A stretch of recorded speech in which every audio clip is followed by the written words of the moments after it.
Hello. Hi. Hello, everyone. It's been several weeks since we've, thank you, baby. It's been several weeks since we made a video. We have fallen off the wagon. We were trying to be good and be productive and stay up to date, Ah, but huh. we had surgery. That is, we're still recovering from. We had our sixth treatment, not necessarily in that order. We had a lot of ups and a lot of downs, and the I would longer we say go, more downs. Just being honest. yeah, just being honest, there's more downs. We're still, well, I am still struggling with a lot of depression. I do feel like I'm coming out of it. Well, let me rephrase that. I was struggling with the depression in between the two surgeries. Really, really bad. And then I was getting to the point where I felt like my stint was almost over this time when The the second second surgery surgery. happened and Darren wasn't able to stay with me, and like I got really, really high fevers and everything, and so it triggered round two when round one wasn't even finished. So And we're so I'm just now getting to the point, probably about right at a week, a little over a week, because this past Friday, a few days ago, was 1 week since surgery. yeah. Today's Monday. Yeah, I don't Um, work on Mondays, by the way, so that's kind of cool. so I'm just now to the point where I feel like I can fight it better. Definitely, definitely still feel like I am in a low right now, but I am able to kind of recognize it and pull myself out of it.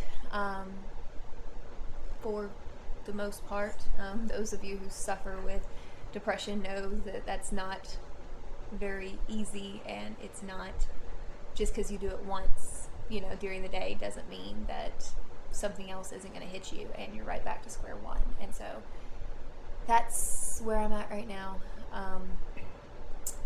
We've been dealing with a lot of back pain.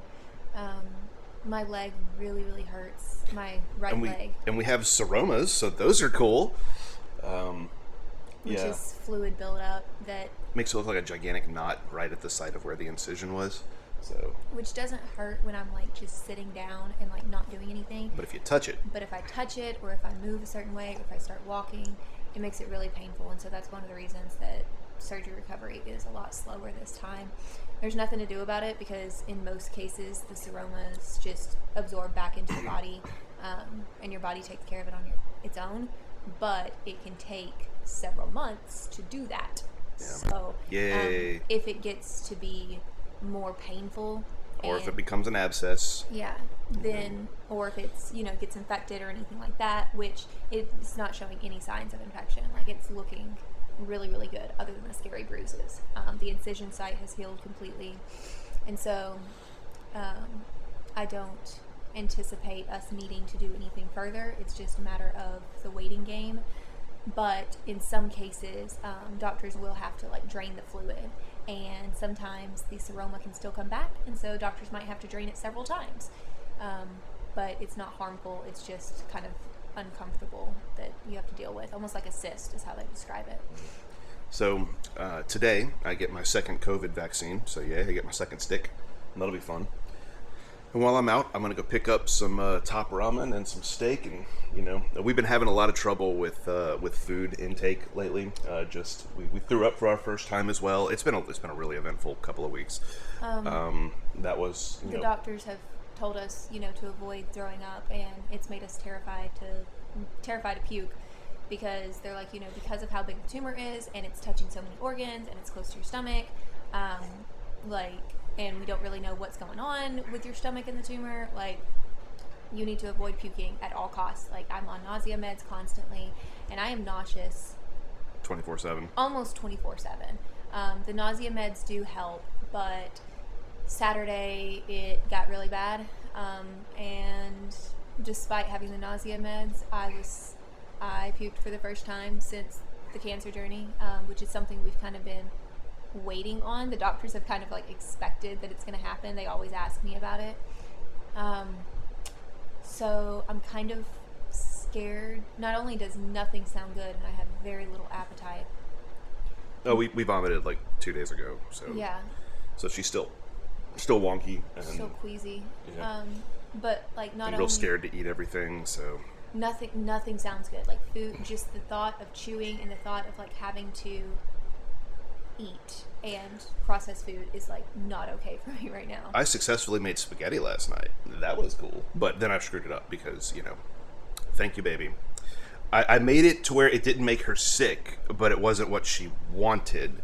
So, okay, I'll take 50-50, I guess. It's the best Well- that I can do. Well, I don't make anything good. Darren didn't know that like if you only have one jar of spaghetti, you actually like measure out the noodles to make sure that like the Who proportions. is measures? right. Who measures? And so instead of it being like spaghetti with like meat sauce, it was lots of spaghetti noodles. I'm Cajun, man.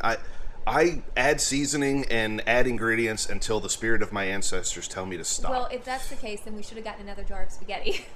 I wish you would have told me, because I would have. Well, I didn't know you were going to put so many noodles in it. Well, I didn't know that they were going to put so many noodles in a package. You cooked the whole package? Yeah. Oh, jeez. Baby, What? those packages last like 6 suppers, but feeding just 1 or 2 people. Like, those noodles go a long time. Then why isn't 1 can of sauce enough to... Because every family is different. And so some families who have like 6 people need to cook an entire box of spaghetti. But we're only 2 people. See, this still don't make sense to me. This Louisiana boy don't get it. I don't think it has anything to do with Louisiana. I think it has to do with Darren. Because if I were to call up your mother and ask her about this, she would probably agree with me. So, Anyway, moving on. anyways, We've- so yeah, we've had- food is really difficult lately. And I don't make it any easier, apparently. We've had a lot of downs. We've been very depressed. We've had a lot of, we're facing the physical realities of this now, and it's harder to stay focused on God. Or just being positive and like finding the happiness day to day when there's so much physical pain. And there's so many changes, and like I think up until now we've been really blessed because we've been, we haven't really seen this. Yes, we have cancer, and yes, we have pain, but we haven't really seen some of these physical signs. And now we're starting to see physical signs, and I think the depression kind of comes in when, since last time, our doctor told us like we don't think the treatment's working. We might have to switch treatment, and so which that's also what happened on our 6th treatment. I think we did a video about that. We did? Yeah. Okay. That's another thing. We also almost lost every one of our videos that we've done. We're kind of behind, and then our hard drive got corrupted. But thank you for Backblaze. Yes. Okay. For all of you photographers, all of you creative people, even personal, like if you have a lot of stuff stored on your computer that you don't want to lose, special documents, photos, anything. Backblaze is absolutely the best investment we have ever made in our business, hands down, except insurance. But like as far as like a program, like I swear by Backblaze. Go ahead and stop it and then restart it. So Backblaze is a program that you can download onto your computer that I suggest for literally anybody who has anything important on their computer, especially entrepreneurs, business owners, Creative people. If you have any special documents or photos that you have Or art. that are really, really dear to you, definitely recommend Backblaze. So Backblaze is a subscription that you can download onto your a program subscription that you can download onto your computer, and it's only like $6 or $7 a month, literally less than $10, and it is a lifesaver. So Backblaze is a backup program that literally is an exact replica, an exact copy of your computer and anything you have plugged into your computer. So when my hard drive failed, I was literally able to log into Backblaze, and even though when I plugged my hard drive into my computer and it was saying that it was corrupted and there was nothing I could get off of it, because I had everything backed up on Backblaze, everything was saved. And so from the last time I opened my hard drive and uploaded our new content and updated everything, literally it was an exact copy. And so I was able to go through and download zip files of everything we had lost. And so we literally lost nothing, even though like if I were to be looking at my hard drive and we didn't have Backblaze, we would have been totally screwed. Like, because the stuff that at this point we're a little bit behind in the videos, but I had a little bit. Yeah, it's a lot bit. But at this time, like I haven't even started editing through the first surgery. Like that's how much content we've lost, and it's been a month, almost a month and a half now since our first surgery. And so that was a lot of videos and a lot of our life that would have been completely gone that y'all would have never been able to see if it wasn't for Backblaze. Yep. So yeah, best investment ever. Truly a godsend. I mean, we feel that God's kind of calling us to tell this story and kind of walk through it, and yeah, so like he wants a story to be told. It's getting told. Yeah, so, humans screw up. Ain't stopping it. Yeah, and it was just this fluke thing because like our hard drive is not a solid state hard drive, and so you're not supposed to like move it around. You're not supposed to walk around with it, which I do a lot because I've moved. Well, I did a lot because I've used it for about 1.5 years now, and then we travel with it every single time we go to Texas. Like, it's been through the ringer. So it was about time for it to fail. Luckily, we had just bought a new hard drive that I just hadn't set up yet, and hadn't copied everything over to. And so now, like, the problem is solved. I can just copy everything over to the new hard drive. We have everything on Backblaze, and of course, I have all of my client stuff and important stuff on Dropbox as well. And so if you're a client listening to this and you're like, oh my gosh, where are my files? Don't worry, everything's safe.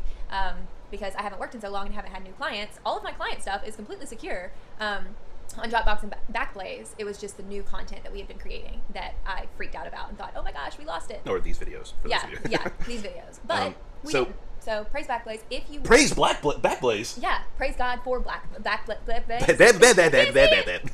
Praise God for Backblaze. There we go. That was a lot to get out. So I think part of the thing that we've been going through, we've had some medication changes as well. We've had so many changes in the last 2 or 3 weeks that you guys just haven't been privy to because we've just been so depressed and we haven't really... We suck. Yeah, we haven't been filming ourselves. So that's kind of what this is just kind of catch everybody up and trying to get up to speed. But yeah, we were working on... Well, first of all, we had a medication change that, you know, a mood stabilizer and helping with pain and a few other things, and giving her basically like to give her some energy to actually focus and do work. So it's technically an ADHD medicine for kids, but when used in adults, it basically has the opposite effect. Instead of calming somebody down, it not only gives the focus aspect, but it also gives them energy, which I can say I have felt at least today. Like, I was able to get up and like I made Darren's coffee, which yeah, I'm gonna take it. Like, which beforehand, like mornings are really, really bad for me. Yeah. And so beforehand, I definitely would not have been able to do that in the morning because my body just takes so long to wake up, and I'm so weak.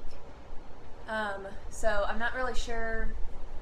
I can't really say a yes or no to whether the drugs are working and whether I'm going to stay on them.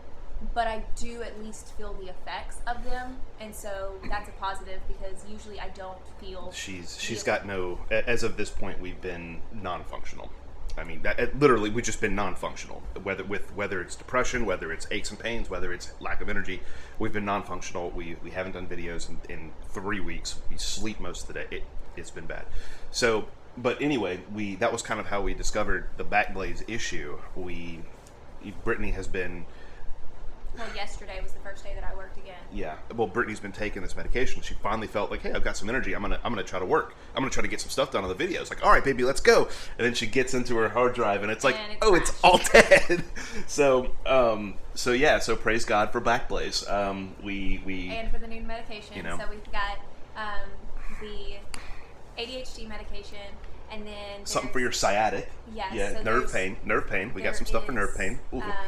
An antidepressant that I'm on now that is not only supposed to help with fibromyalgia, which I was really happy about, but specifically since fibromyalgia also deals with, it's just your overactive nervous system, it also helps your sciatic pain. And my sciatic pain is extremely bad on both sides. I suffer from it to where my legs will go numb and pain will shoot up my back, and it's difficult to walk. And so it makes me feel good that I'm on something now that is supposed to help with not only the sciatic, but also the all-over nerve pain of fibromyalgia. And so I'm really, really hoping that it will work. It takes a while to get into your system and really build up, and so we're still kind of waiting on the effects of that. But I'm hopeful, at least. And we've already seen some positive movement, so even if we don't get anything else out of it, we've made a step. And we can always take a higher dose. Yeah. Which that's also a thing. We're changing our pain medication as well.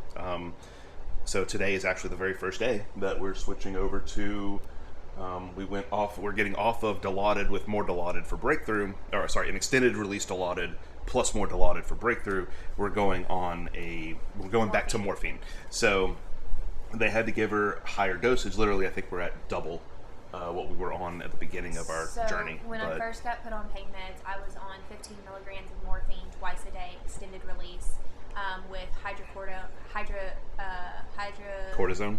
not cortisone. No. That's a steroid. Hydrocodone. Hydrocodone. So, Thank you. Hydrocodone for breakthrough pain. Yeah. And so now what they're going to do instead is we've doubled the morphine,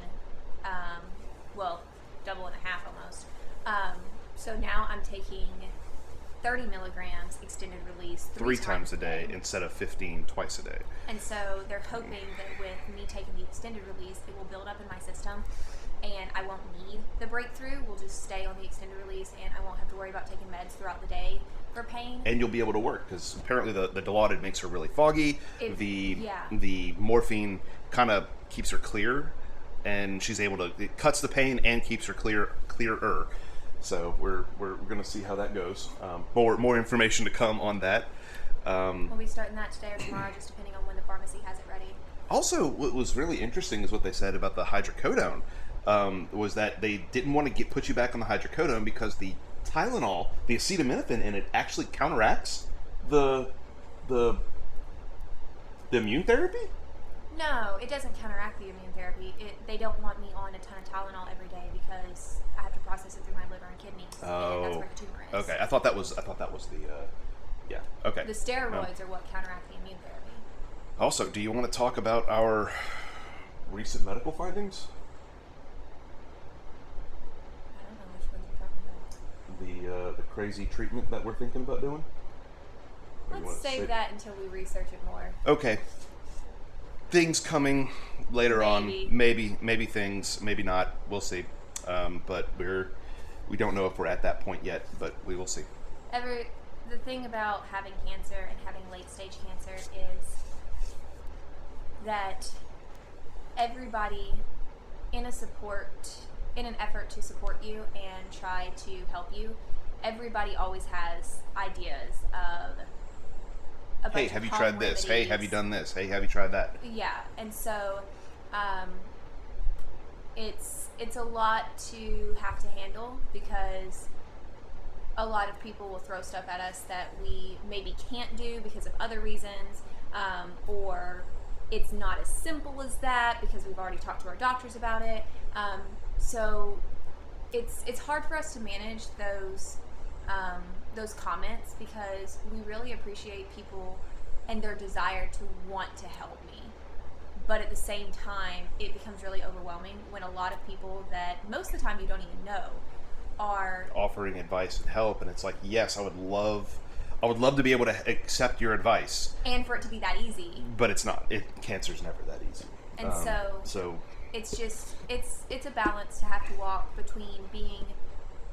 between trusting God and really praying about what He is wanting us to do and the way that He is wanting us to treat this, and not being overwhelmed with all the quote options there are. So we've had some suggestions recently that we are actually looking into. apparently they actually do have some bona fide medical research done on it, but for certain reasons there's not a lot of research on it, and we'll get into that later. But right now we don't want to throw a bunch of information out there yet because we don't even know. Yeah, we wouldn't even know how to talk about it. Yeah. I was telling Darren, I was like, no matter what, I want us to be extremely researched in the decisions that we make, and that's kind of where we are right now. A lot of the stuff that gets suggested to us has been suggested to us multiple times, and so we already know yes or no to it, but this one was a new one, and so yeah, a little new and a little odd, but we'll get there later. We're to the point where we're like, all right, if my treatment's not working, then maybe it is time to start researching other things. It really is kind of heartbreaking in a way whenever you're talking to your friends and you're talking about this thing that you may or may not research, and it's like, I don't know if we're at the point where we need to start considering alternative treatments. And then it was like, well, we do have stage 4 cancer, and our doctor literally just said, I don't think this is working, we're going to try something else. are we at the point where we need to start considering alternative treatments? Like, are we there yet already? And I mean, that's terrifying. That is frightening as all get out. And some people would say that just getting diagnosed with stage 4 to begin with is where you would start with that, you know? Yeah. And I mean, it's been 6 months since we've been diagnosed, which is also crazy. We were talking about that like yesterday. We were able to go to church yesterday, painfully, but we made it. I'm always really, really happy when we're able to go to church. It always really, really helps me. And I think that's one of the reasons that I've been so depressed lately is just because we've been traveling so much, or I've been so sick that we've missed like probably a month's worth of church. And it really, really, really, really affects me in a negative way. And it never fails.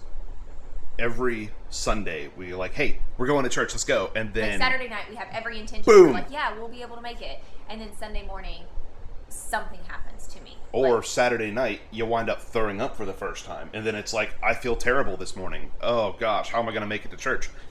Drag your carcass in. That's how we're going. That's how we're getting to church. One of the things, it's where we get our strength from. So, you know. Yeah, one of the things that I finally was like, made the analogy to Darren. I was like, if we tilt the camera down. No. Sorry, my hand's getting a little tired. But I told Darren, I was like, you know, if I was feeling horrible and we had a doctor's appointment at MD Anderson, we get up early despite my pain and we force ourselves to go to that doctor's appointment because we know that we're going to get information that's going to help us and that we need to be there. And so despite what I'm going through, there have been times that Darren has literally had to lift me out of bed and put me in the wheelchair. Like, it is that bad. And if I can do that for a human doctor, why can't I do that for our great physician? You know? And so that was kind of the thing that we decided upon last night. Like, okay, no matter what I'm feeling like, unless I have a fever and I'm like potentially contagious, because obviously we're not going to put others at risk. But if it's just simply my regular cancer stuff, then like, we need to go. Then we And flop. We're recording already. Mouthful of food and everything. Alright, so the last video was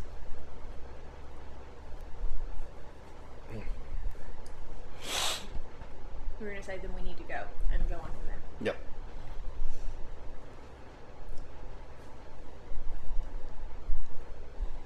I have stuff stuck in my teeth.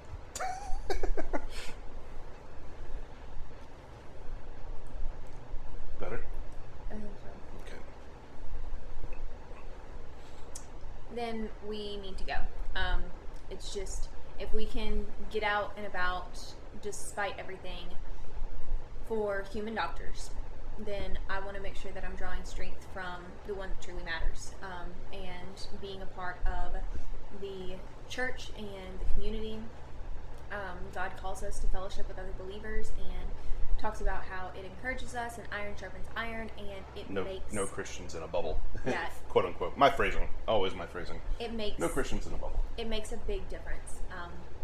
And so that's kind of the decision we came to on Saturday was, you know, like, if we can do this for a doctor's appointment, then we can do this for God. We can do this for church. And so Sunday morning, I was still extremely queasy, which isn't too uncommon because, like I said, we suffer from nausea 24/7 almost. But I was really, really weak. I couldn't walk. My back was throbbing and spazzing and locking up. I had a horrible headache. It hurt to move my arms. And so I literally had Darren gather up all of my stuff to get ready, and I sat right here in the corner of the couch and did everything from the corner of the couch. Never even stood in the bathroom. And even put my deodorant on the couch. Like, literally did everything. And there was a point in time in there that I told Darren, I was like, just pray, please pray. And so, like, while I was getting ready, Darren was praying over me and praying over us and, like, just asking God to give us strength. And Lord willing, by the grace of God alone, we made it to church. And there was this big discussion among us. We have our regular Sunday service in the morning at City Light, and then we have MC, which is Missional Community. It's basically our Bible study, and has a lot. It's not just like show up, open up a Bible study book, and then leave. It's a lot of like really deep fellowship. And so we actually Poking and prodding questions, very, very revealing, very, like get to know each other really well. and how are you doing? Like for real, how are you doing? Like not the like, how are you doing? I'm okay. Okay, no, cut it. Stop that. How are you really doing? Like, it's very like the question is just implied. No, be real, and that's another part of our church too that we both really enjoy, is that it's hard to get used to though. It's very different. It's almost stressful and work. Our church is not easy. It is very. But the walk of Christ isn't easy. No, I'm not saying it is. I know.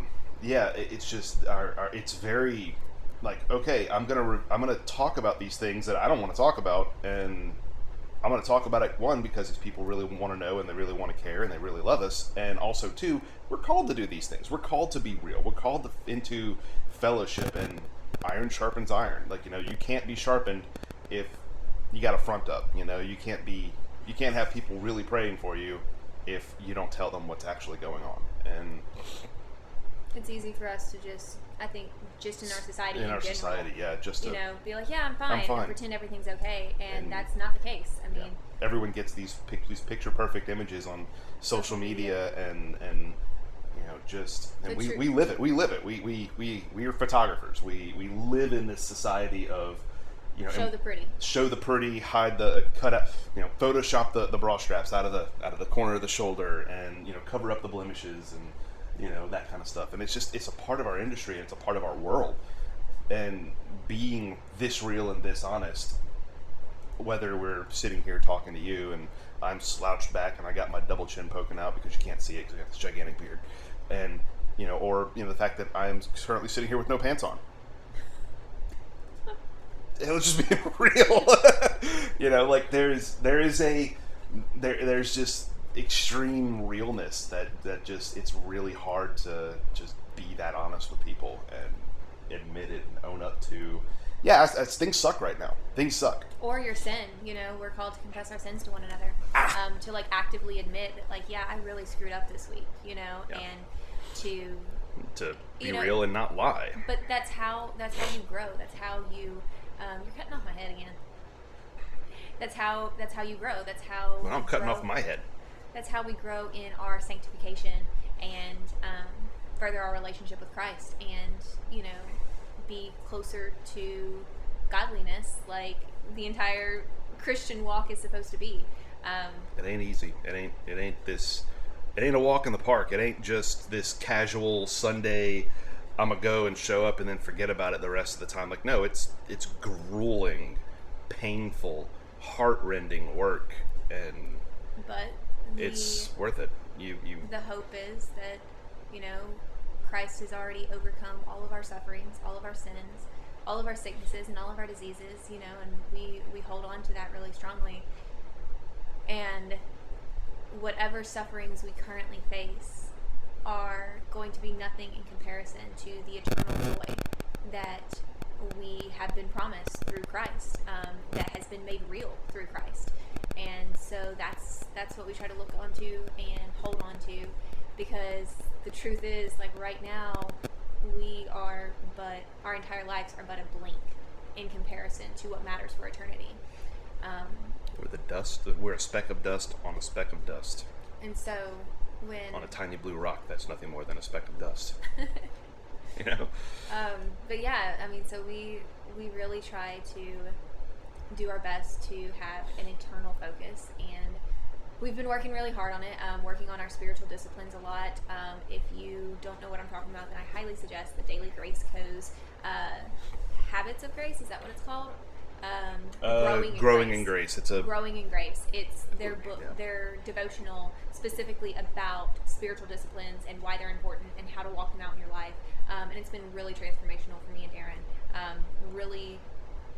Really touches on some hard subjects, but really helps you have practical applications of how to walk out a lot of these things that God calls us to do. And one of those things is fellowship with other believers, not just in a sense of like going to church, but like actually just hanging out and like being together like a family, and that's drawing strength from each other, and that's what MC was and is. And So there was a point in time. This conversation has come around full circle now. There was a point in time yesterday where we got back from church and we were happy that we went to church. We were glad, we were joyful, but Darren was exhausted. It was miserably hot, and he's the one having to like get me in and out of the wheelchair and stuff. I am hurting even more because I've now exerted myself. And so we took a nap, and we're like, we'll just see if we go to MC, because we found out that it was just a game night MC. And so come and hang out, have a good time, play some party games. There wasn't going to be like a scripture read or passage or anything like that. And so immediately in our minds, we're like, okay, well that gives us an excuse not to go. Pause it. Yeah. And yeah, that whole concept of like, hey, this is a reason not to go, but that kind of bothered us because we're both introverts. It's so like, actively, but let's talk about that. We are both introverts. Like, it is not something that, like, we don't look forward to being in front of big crowds or like going to parties or stuff like that. And so like when we found out that it was just a game night and there wasn't going to be Bible study, we'll stay home. Yeah, it was almost like a relief that we had an excuse to not go. Yeah, but that is actively one of the things that we're called to do. We're called to fellowship. The Christian life is called to fellowship with other believers. As I said earlier, and as I will continue to say for the rest of my life, there's no such thing as a Christian in a bubble. And that is something that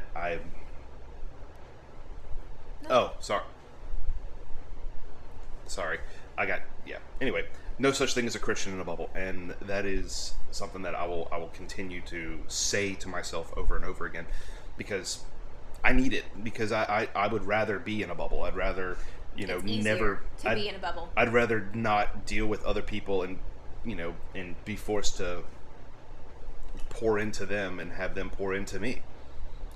But ultimately, we set our alarms and we woke up from our nap and we were both sitting there laying in bed, and finally I was like, is one of us going to ask the question? Is one of us going to ask? We know we're both thinking, like, are we going to go to MC?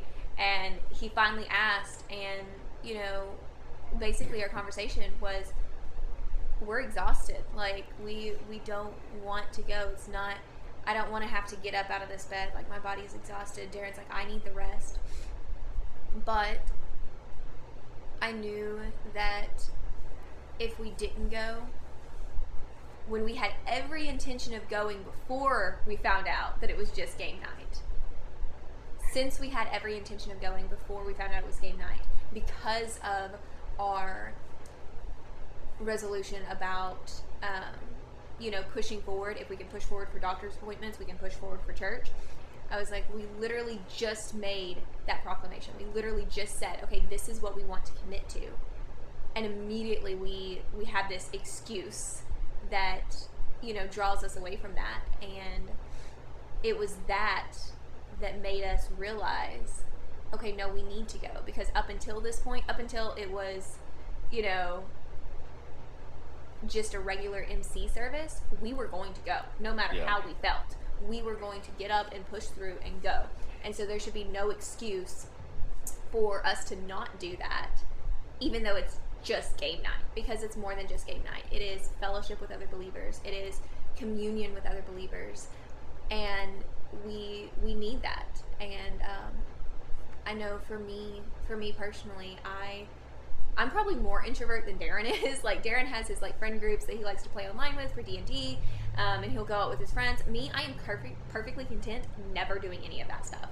And so I was like, I feel like I need it even more, because I'm going through a season in my life where I can't just get out and go with friends. I can't, unless it's Darren or one of my family members who knows my medical issues and knows how to work the wheelchair and do all the things for me. It's too much to get out of the house. And so, we finally came to the decision that I hadn't been to anything like that since cancer. I don't get that anymore. And even though I didn't necessarily want it, we needed it. And so that's what ended up happening. And we went out and we enjoyed ourselves. It was nice. And we lost horribly. We were on separate teams, but both of our teams lost horribly.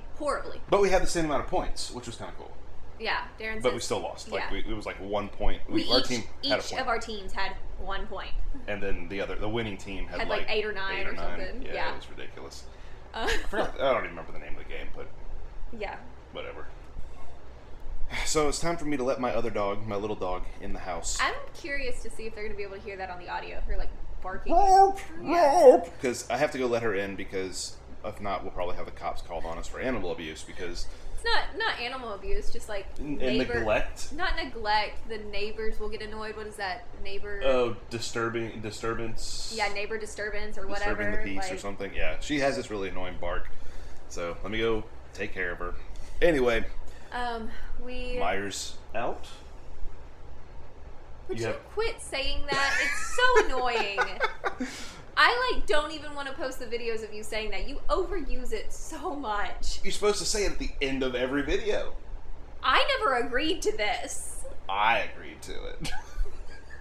I'm sorry, baby. What were you saying? Do you see what I have to put up with? Oh, this is only the surface. This is scratching the surface. There is so much more misery that I put her through. I don't even know what I was going to say. Myers out.